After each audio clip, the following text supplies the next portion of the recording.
Welcome to the Bringing the Human Back to Human Resources podcast, the podcast all about the delicate balance between people and business, and quite literally reconnecting the two. My name is Traci Rubin, and I've spent nearly my entire professional career in HR. Join me as I share stories, opinions, and words of advice with you each week. Hi, everyone. Welcome back to the Bringing the Human Back to Human Resources podcast. I'm so excited for my guest today. I am joined by Ron Thurston, author of Retail Pride. You can see I have the book right here. And it was really incredible to read, even though I'm a retail leader myself. And I wasn't totally sure what to expect when Ron sent me the book. I was really pleasantly surprised in not only being able to relate, but in all of the non-retail nuggets of information that were kind of dispersed throughout the book. So definitely get your copy through the link in the show notes today. I'm looking forward to hearing your thoughts on this episode. Don't forget to rate, review, and subscribe wherever you're listening to this podcast. If you're watching on YouTube, give this video a thumbs up, and don't forget to subscribe and click the notification bell so you can check out all of the future episodes that come out every Tuesday. Keep watching.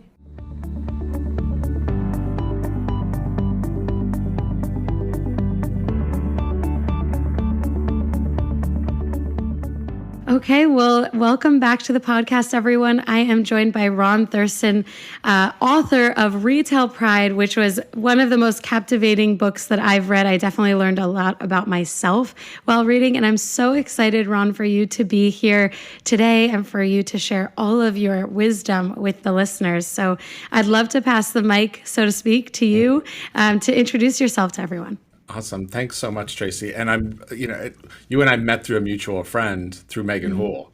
Yes. And so I'd heard you on her podcast. And so, I love the synergy that happens in our industry. And so if you think about, retail being one of the largest employers in the country and, top 5 in the world, yet I continue to meet people like you and other who have like the secondary, it's not definitely 6 or 7 degrees of separation. It's 2 or Totally. 1. I love that.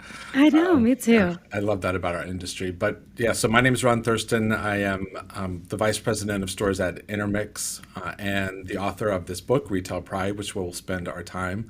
But I am I would say a lifelong retailer, store guy. I'm from California. I went to FITM on the West Coast in San Francisco, and in LA I studied fashion design and retail. They called it retail administration at the time. And I knew I wanted to be in this industry somehow, some way, whether I didn't know if I was going to be a buyer, a designer, a retailer, a wholesaler.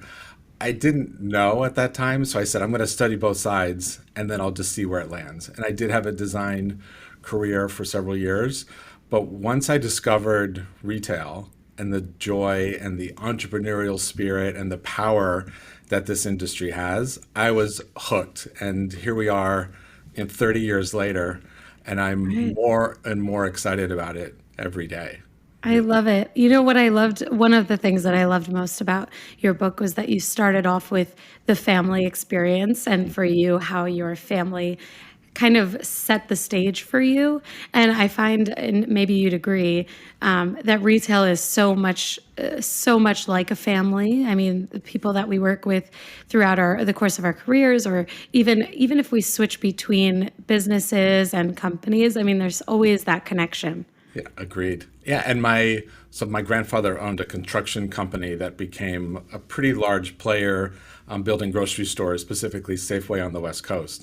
And he was certainly my role model for leadership of how he led, how he inspired his teams, how he was incredibly humble for running a large company, how he connected with everyone. And it was, for me, it was the power of observing that kind of as an outsider that really it set the tone for how I think he very much inspires my leadership today.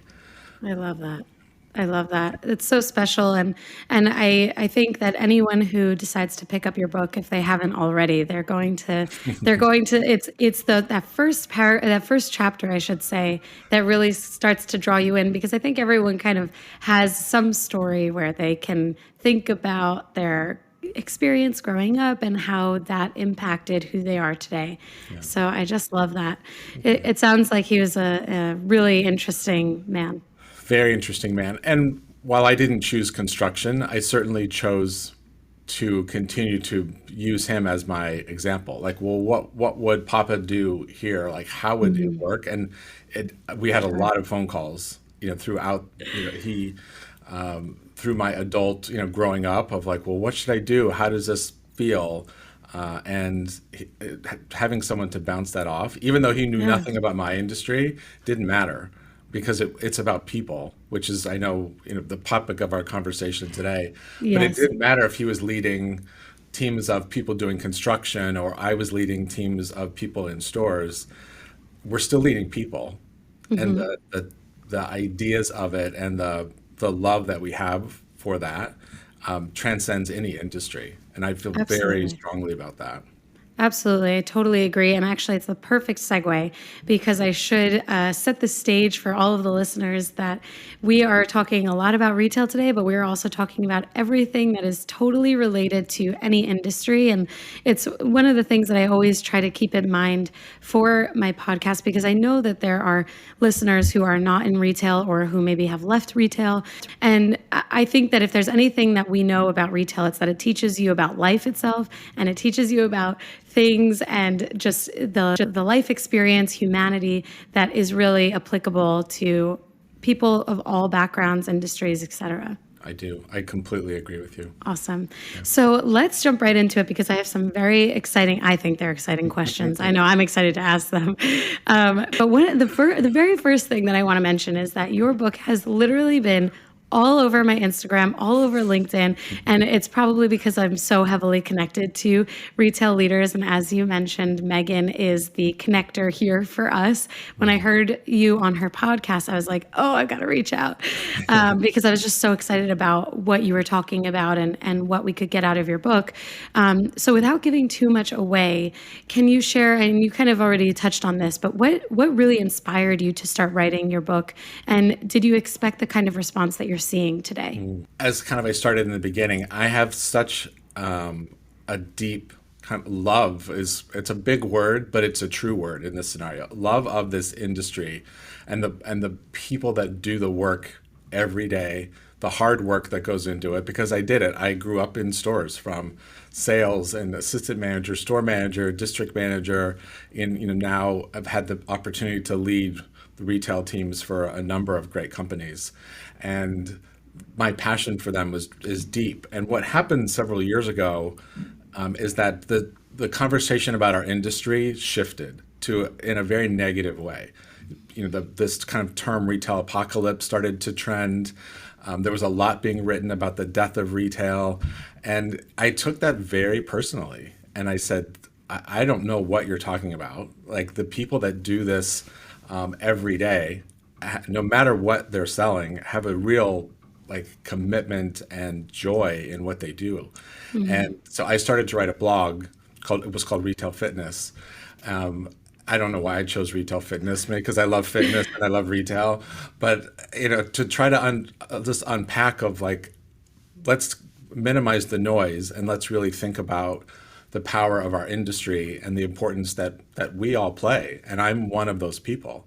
And so I ran that for a while, and I really learned a lot about what people are interested in hearing about. And then mid 2019, I said, you know what, this needs to become a book. There's literally nothing on the bookshelf today, prior, I should say, that spoke directly to stores. There are books about how to run great retail companies, how to start a retail business, how to maybe reinvent your existing retail fleet. But I wanted to speak to everyone that does the work because those are the people that I had such joy for. And so I approached it from when you're writing, they ask you to create an avatar. Like who are you writing this book for? As I'm pitching my ideas to the publisher, who is this for? I'm like, so she's probably she was female for some reason in my head because this is a female dominated industry, Hmm. and probably like 25 to 28, works in a store in a mall in the middle of this country, and maybe it's like her second or third job, and she hasn't really figured out if this is going to be her career. She may have gone to college, maybe not. It's like she played in different things and works in retail and really loves it and has a great manager and is like trying to uncover what's next. Like that's who I want to find. I love And that. and there are millions of those people. And Totally. like that's my audience. And so that I wrote it specifically not to change the industry, but to motivate and inspire, maybe re-inspire in the millions of people that do the work in stores every day. And it's the book is not about one specific segment. You can work in pharmacy, in home, in luxury, contemporary, doesn't matter. It's all retail. Totally. Grocery, it's all Absolutely. retail. And so I think the to answer your question around am I surprised? I am surprised, but I'm also working really hard at it because I know how Totally. important it is. It's so important. And as someone who grew up in stores, it's always what I say. I grew up in stores going from big box to fashion. I totally see I can see how you thought of that girl, that Yeah. person.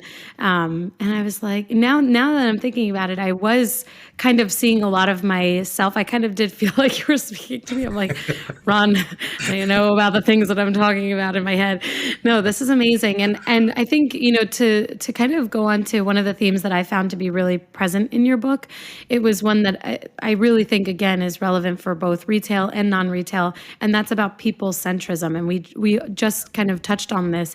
And my podcast is obviously all about people. As a director of HR myself, I'm very focused on making sure that all of our decisions, anything that we're talking about, is people centric. And I'm happy to work for a company that is aligned with that.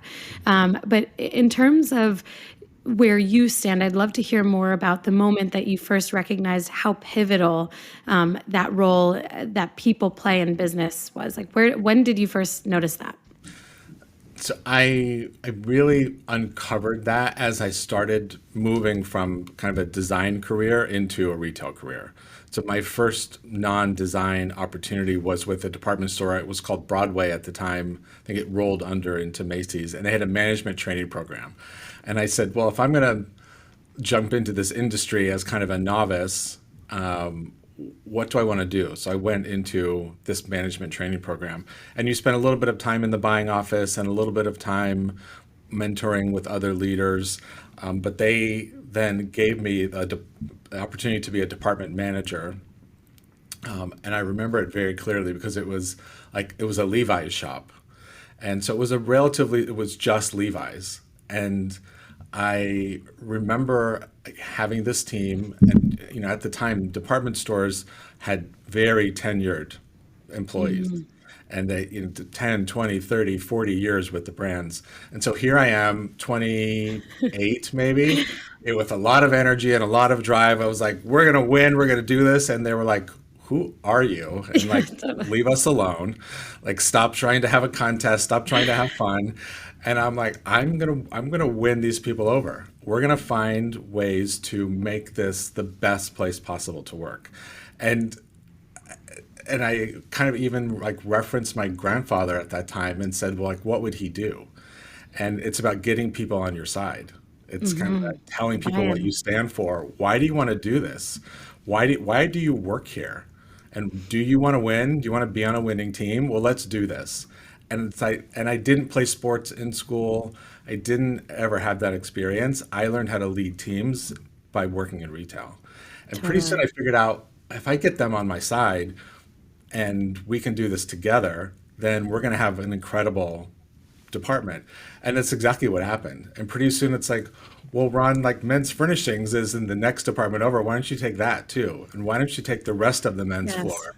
And so pretty Yes. soon I had a pretty big responsibility area, but I did it the same way of like, why are, and asking a lot of questions. So Right. what has been your experience working here? What do you love about working here? What do you not? and what can I help support you in to make sure that you have the best experience possible.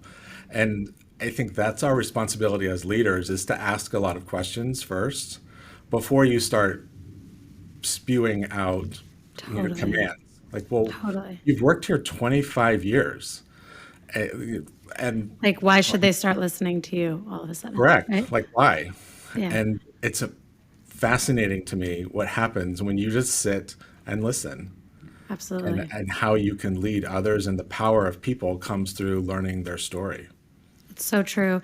This kind of brings me to my thought around what really captivated me about your discussion on great retail leadership, because I have always kind of coached my teams over the years that you have to always get the buy-in, and this is essentially what you're talking about. Ask a lot of questions. Don't jump down people's throats. Like, they need to get to know you, and you need to get to know them, and that is really probably the essence of people-centric businesses, right? Is like really knowing who works for you, who are you working with, and them, and vice versa, for them to be able to know you. Can you dig in a bit on how you have been able to retain top talent? Because naturally you get the buy-in, but then when that happens, sometimes the person is super top talent, or the person is maybe not the right fit. So, especially in a competitive market, how do you retain that top talent? And then what do you think, from your perspective, good leaders need to do more of to drive and attract top talent? So if I really thought about the retention piece, I think it goes very much back to, if people stay in great jobs, or even average jobs, because of the leaders around them, and whether that's compensation, whether that's overarching like benefits that they have, but the person that has the most impact on their retaining them is their either direct supervisor or maybe one person above. The further you get away from the work, the less impact you really have on their experience. So, Totally. even myself leading a retail organization, I spend a lot of time in stores having conversations, not with the managers, but with everybody else. And I think that's, retention happens at the ground level. And all of us that lead teams would say our job gets easier when our teams are happy. And our teams are happy if they appreciate the company that they work for, and that they feel appreciated. And sometimes feeling appreciated is, again, having a conversation and just listening. And maybe it's a handwritten thank you note, maybe it is a phone call, maybe it's an email. But the closer you can get to everyone doing the work, the leaders' roles become that much easier. And then the leaders can do more. And then the company continues to do better. And I'll use my experience here at Intermix. I today, 3.5 years in, have the exact same leadership team as when I walked in. Wow. But I didn't, and that includes district managers, everyone here at headquarters. But I won't say that they were all really happy to be here at the time. I'm like, but let's change that. Let's do this together. Let's improve our results. Let's improve our retention. Let's improve our experience, and we're going to do this together. And I think part of great leadership is over communicating, having, being very bold about what you're going to stand for, but don't just say it. Like, here's how, and here's the work I'm going to do to help you get there. And I've never had an experience where if someone had said that to me, I'd be like, I'm in. Like, let's go. What can I do to help? How can I be better? But it's, don't just say it, act it, do Totally. more, get involved, ask questions, pivot your strategy. Because I think also those of us in senior leadership roles have a tendency to set the strategy, and then regardless of the feedback that's coming up, we stay true to that strategy. And I'm someone that said, you know what, I thought that was going to work. It actually didn't. So we're going to, based on your feedback, we're going to change our plan. And then I think people look at you as a leader and say, I appreciate your honesty that you failed, and you're going to change the plan because you knew it wasn't working. And that's, Yeah. I feel like that's just a modern way to think about how to retain people, how to motivate people, how to think about new generations of people joining the workforce. How do they want to be led? What's Right. important to them? Because it might be different than what you think it is. Absolutely. And you bring up really interesting points that made me think about, and I pulled out the book because I was like, let me go to my notes here. You talk a lot about how to put it to work. Like that is in after every recommendation or piece of advice, you talk about how you can actually action that advice, how you can put that into action. And I definitely am not going to give it away because I think everyone should buy the book and read it.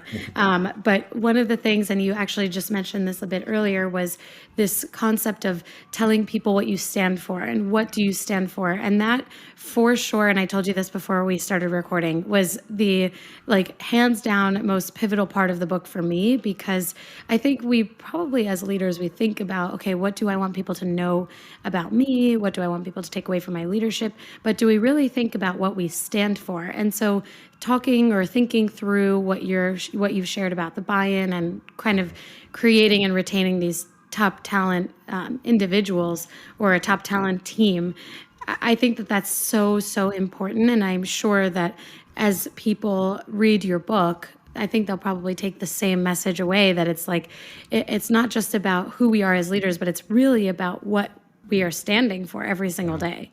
Every single day. And you do that through providing feedback, through having conversations, through asking more questions, from being empathetic. You are, as a leader, you're in a constant state of communicating what you stand for. And so I'll back up. I think one of the challenges that you hear in retail very often is that the people that work in headquarters don't understand what we do every day. And it's been a common theme. I'm sure it's a common theme for 100 years and will continue to be a common theme. And in many cases, that's probably true. But that's where we have the opportunity to say, you know what, you're 100% right. We haven't asked enough questions. We didn't dig in. We didn't tell you what we stood for, but how we were going to get there and how to put it to work, exactly to your point. That's really important, to not just say it, but how? What are you talking about? How can you make this better? And that's where you can say, so let's just have listening sessions, let's learn, but then here's what I'm going to do to act on your feedback. And if you say that to a store, and I have used this in my own, just traveling the country, visiting every mall, I feel like in the US for the last 20 years, of just let's sit around and talk, let's capture how you're feeling, but here's what I'm going to do. And they expect me to do something. They're going to tell me it's my responsibility to solve for it, or to continue doing the same things that they love. Well, keep doing that, but let's do more of this. And the power is so unlimited when you listen and act and figure it out for them and just change one thing. They'll do anything for you. Oh, yeah. And that's what I love about the entrepreneurial spirit of retail. And again, I've led all different kinds of teams, but they have very common themes. Oh, And totally. that's what's so, it's so special about retail. It is. And, I started my retail career at Target, and now I am in fashion.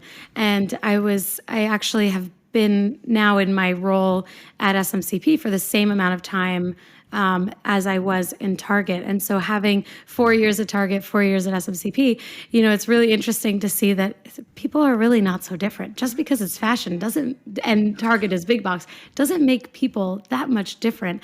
And, this brings me to my next question about your point on appreciating non-traditional work histories, because for me, this resonated so much, because as someone who went from a big box to a fashion retailer, it was not easy. I mean, was I a trusted partner immediately? Yes, because I had this proven track record. But when I was interviewing, I vividly remember that every question was like, how are you going to transition? How are you going to? I'm like, should I be worried that I don't know how to transition from retail to retail? But I was like, these are all transferable skills. I'm an HR person. I'm going to be an HR person through and through.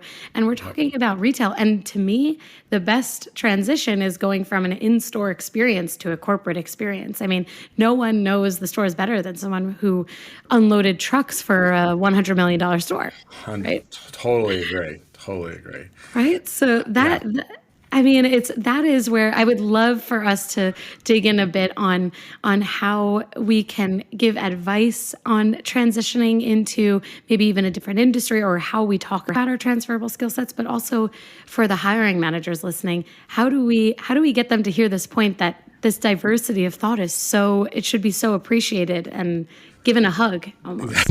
I love the hug. It's a very retail thing too. Yes, totally. So I would approach this answer from two different sides. I agree with you. It's very much a hiring manager conversation of let's think bigger than the list of questions that you're given, or that your company has traditionally hired people from this industry. And I can speak from personal experience because I worked in luxury leading Saint Laurent.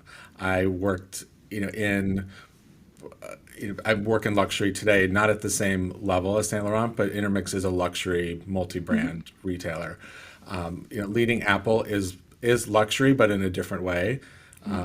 But I also sit on the board of directors of Goodwill, and that is for me the way to inspire at the top and say, no matter your business, whether it's $2,000 on an average transaction or $20 or less, how you hire and lead and inspire is exactly the same, and what you want to get. And so even tomorrow, I'm going to New Jersey to visit several Goodwill stores on a store visit. And so I am my own Ron self, whether I'm leading my own team or whether I'm a board member doing it for another organization.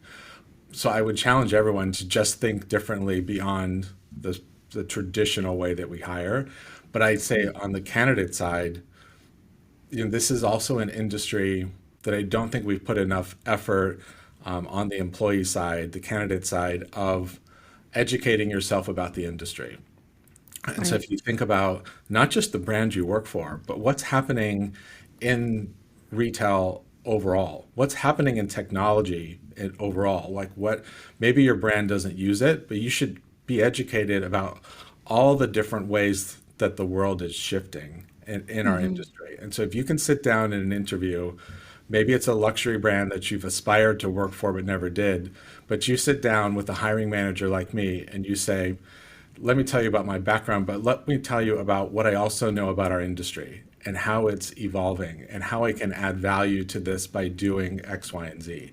Because everyone looks for great people. Everyone wants great service. Everyone wants to work in a great culture. Like, we all say the same things. But candidates that have actually thought beyond their own resume about the industry, and there's so many ways to do that today. There are webinars and podcasts like yours and Clubhouse and LinkedIn Live, the list goes on of our ability to learn what's happening in our industry.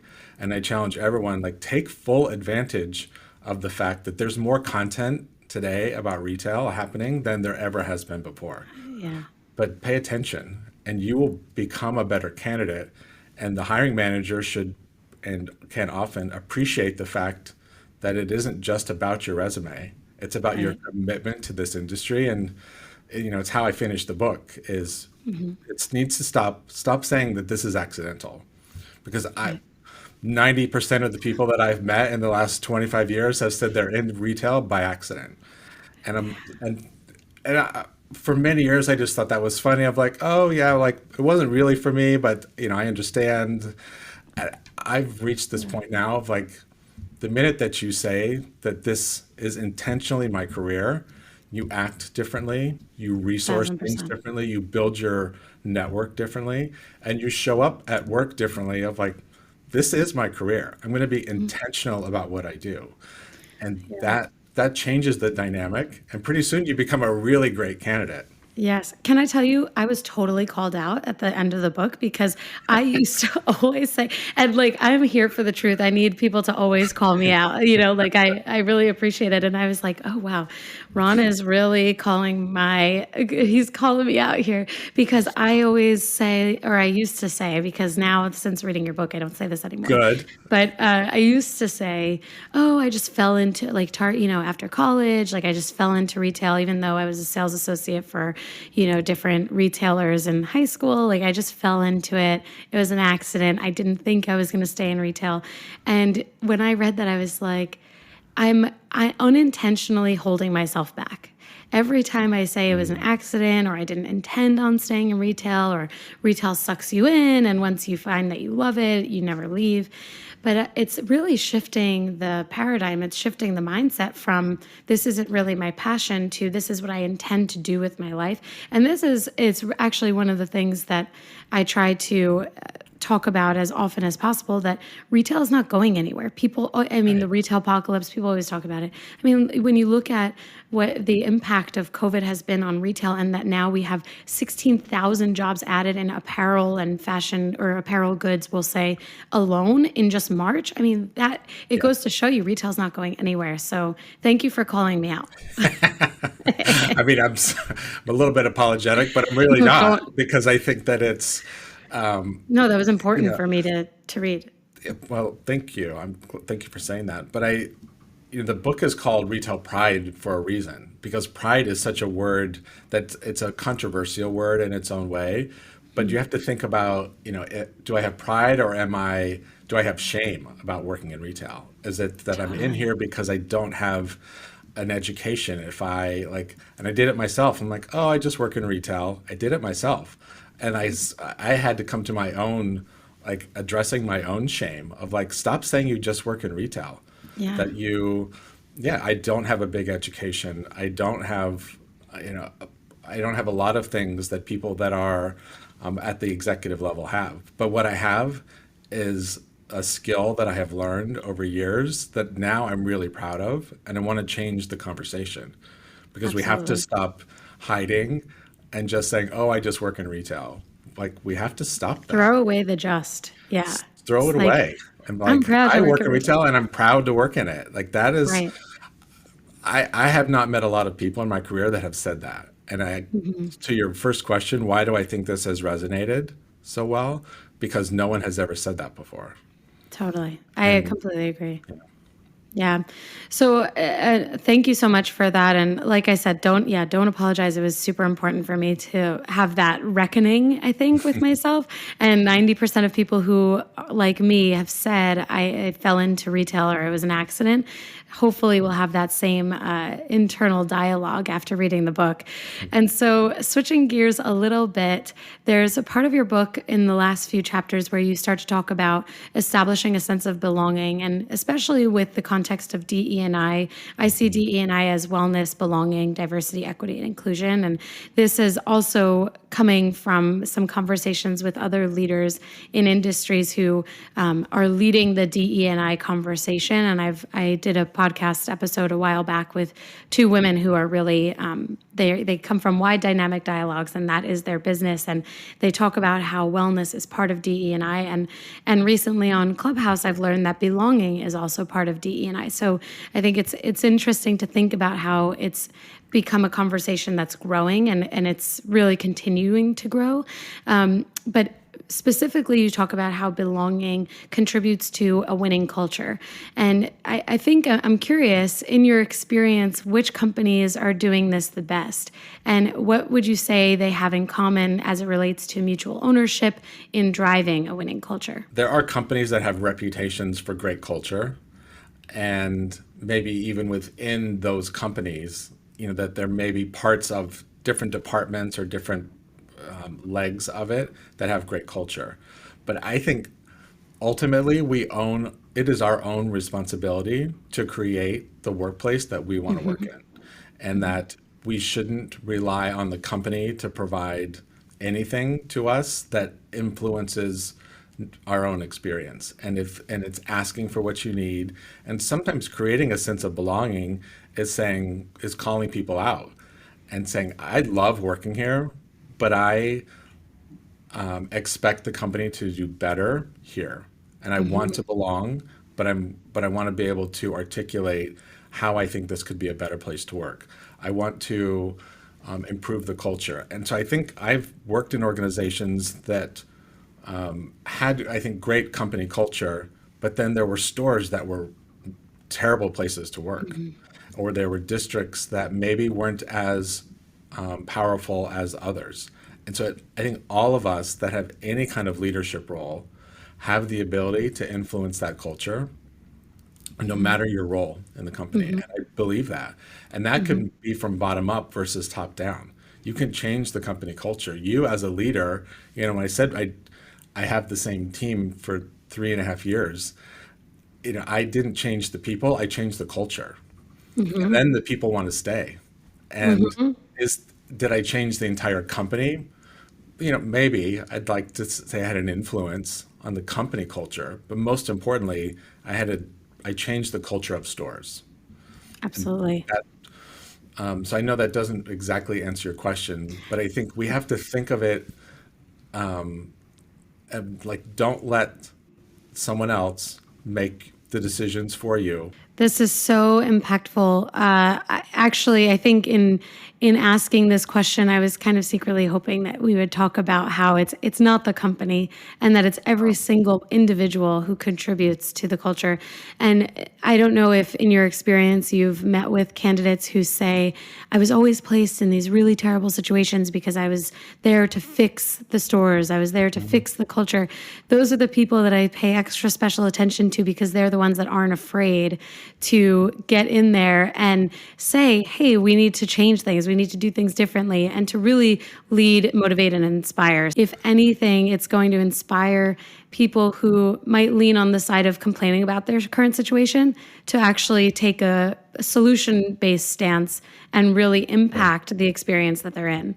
That's great. And if we do that better every day, then we wouldn't sometimes run into situations, or and I'm sure you as an leading HR and retail, exit interviews are the worst time. And I'm sure you hear it of like, well, Worst. if the company had done this or this or this, and I never said anything, and now I have a new job and I'm on my way out.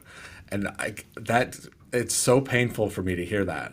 Of like, Mm-hmm. oh, I wish she would have just sent me an email because I would have been on the phone in 5 minutes and we would have Mm-hmm. solved this for you. And Mm-hmm. so don't be afraid to say how you feel. Don't be afraid to ask for what you need. And you may not always get it, but you can feel confident that you asked. And the Mm-hmm. company can choose how they want to respond to it. But that's how we can create belonging is by listening and encouraging open dialogue. Yeah, absolutely. One of my final questions for you, which hopefully will tie in all of the conversation that we've had around getting the buy-in and leading highly effective teams, productive teams, and so on and so forth, and belonging, especially, is about relationship building. It's a big topic for me. I have consistently said on my podcast that I wouldn't be where I am today if it weren't for these strong, trusting, especially underline bold the trusting, strong, trusting relationships. So, from your perspective, what are some quick action items or action steps that individuals listening to this today can build or can take to build authentic and trusting relationships? So I think the authentic is the word here because where I have been frustrated sometimes in points of my career where I felt like people were only reaching out to me because they needed something. Hey, Ron, can you write a reference on LinkedIn for me? Even though we worked together 15 years ago, I haven't heard from you Mm-hmm. since. Can you do this for me? Can you do this for me? Are you hiring here? Do you know anybody here? And I'm gracious and I'm helpful and I always say yes. But I had this sense of frustration of like I have more to offer than just my network. And so I wanted to build important relationships that were based on authenticity and that they neither one of us was asking for something. That Mm-hmm. we had a mutual respect, mutual love of the industry, of a company, of maybe a wellness, maybe similar passion for something, that it was mutually beneficial. And that becomes so much more authentic. And I think that's part of the reason why people have responded so well to the book, because it's actually very authentic. When Mm-hmm. someone reads, you and I didn't really know each other, but now that we've known each other for 45 minutes, you read the book and you're like, anyone that's worked with me was like, this is like having a touch base with Ron. Like these are my words. Yeah, I felt like we were having a conversation. I love it. And but it's very true and it's authentic. And Hmm. so it isn't asking for something and I'm not asking for something. And no one's asking me. Like we have a mutual respect for an industry and for people. And if you Hmm. approach all of it and you approach the networking that way, don't try to sell me something.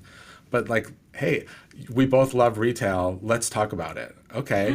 Yeah. I met all through my journey of becoming an author through the publishers a whole bunch of other authors who come from all these other industries who now we're like have a WhatsApp group and we have a monthly Zoom call and like Oh, that's so when's your book nice. coming out and they're gold medal Olympic athletes and business owners and women with some really tough stories about experiences in the workplace and like Mm. incredible people.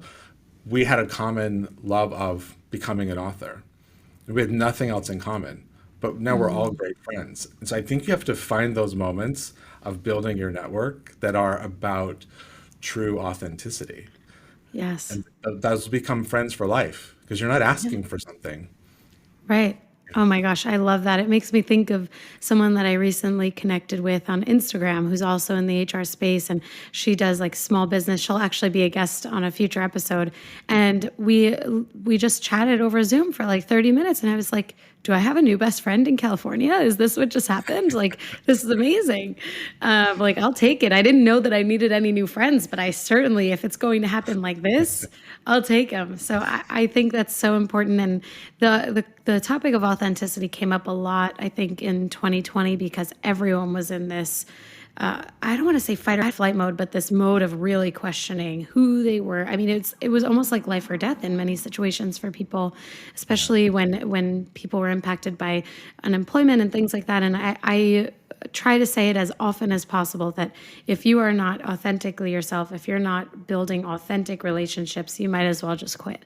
I mean, it's just not worth your time. It's not worth their time. So I appreciate what you've said on this point. Yeah.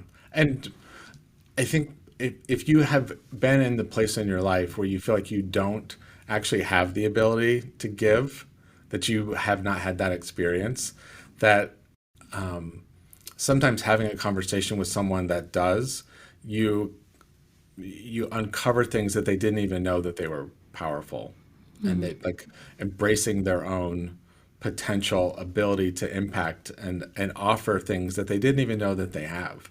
And sometimes I think that's all of our it's our responsibility as humans, like help bring out the best in other people. Totally. And as a leader, I think that's really important. But just as a person and as a friend, like be the person who helps other people be better every day. Help them Right. find their power, Right. and that changes people's lives. It really does. And it makes the world a better place. Like it might sound cheesy, but at least, I mean, we all have this same barrier to entry in life and we all have this same Mhm. want and desire and need. And fundamentally, I mean, don't we all just want to enjoy the people that we're around and be able to receive some kind of, again, the hug that, especially in considering all that's going on in the world, the more that we can do to add to this positive takeaway or perspective, I think is totally worthwhile. So finally, I hate to end our conversation because I'm having a great time, if I'm being Me really too. candid. Thanks, Tracy. I really would love to know, looking back on your decades of experience, what are you most proud of when you really look back on your career? What is that one thing that if someone says, what could you not live without? What was your best experience? What are you most proud of? What would that be? I'm gonna again say something controversial. I'm most proud of myself of getting this book done Mm. and getting this out and changing the conversation of one of the most important industries in the world and the people that do that work. And that was not my intent to be proud of myself for doing it because it was about giving back. But now I sit in a place of like, this is really good. Like I'm really actually positively impacting people who I never met and who maybe have picked up this book or heard about it or heard me on a podcast like you, and it changed a mindset. It changed and maybe an action, a decision, in a positive way. And if I've done that for someone, then that's something that I'm proud of. So thank you for asking that question. I've promoted a ton of people, and the list goes on of things I'm proud of other people. Totally. But today I'm proud of myself, and that's new for me. I will tell you that. Well, I'm proud of you too. I know that we haven't met in person yet, but I think what you've done is really remarkable, and clearly you are a person who really stands behind the actions that you take, and you also stand behind the words that you speak through action. And obviously that was something that we spoke a lot about, because that how to put it to work is such a prevalent theme. And I think it's a wonderful thing that you've said you're proud of yourself, because if we're not proud of ourselves at the point in our careers where you are, like, we've got to, there's probably something more there. That's really true. Yeah, and recognizing that no matter where you are in your career, or like early on or 30 plus years in it, like I am, we still have so much to do and to give. And that's an important thing for all of us to recognize, is the power that we have. Absolutely. Well, I think it's really, really, using this word powerful, I think it's really powerful to think about how many people you've reached with these books. I know a lot of teams have purchased these books through their, like team building to read through. And I think it's absolutely fabulous. I want to support you however I can. And I really, really, of course, I really appreciate you coming on the podcast to share all of your insights and words of wisdom with the listeners. And I'd love for us to close out by talking about where the listeners can pick up your book, and we certainly will link everything in the show notes as well. Awesome, thank you. So Amazon's an easy way. It's on ebooks and hardcover and paperback. But if you go to retailpride.com, that's like the resource for everything. So the links, there's a link for bulk purchasing at a discount through the publisher. But I also, I host my own networking events. Sometimes I call them Saturday Morning with Ron, to just bring people together to network. Other, maybe panels I'm on. So there's a whole kind of events page. There's other media and podcast. There's a blog that I write. So there's a lot of information on retailpride.com. That's probably the best place to go. Perfect. So I will definitely link all of that, and I'll also link your Instagram in case any of the listeners would like to keep up with all of the exciting things that you're doing. And I really, really appreciate your time, and thank you for putting this book out there. I know it impacted and changed my life for sure. Wow. Thank you. That's really special. Appreciate it. Thank you, Traci. Thank you.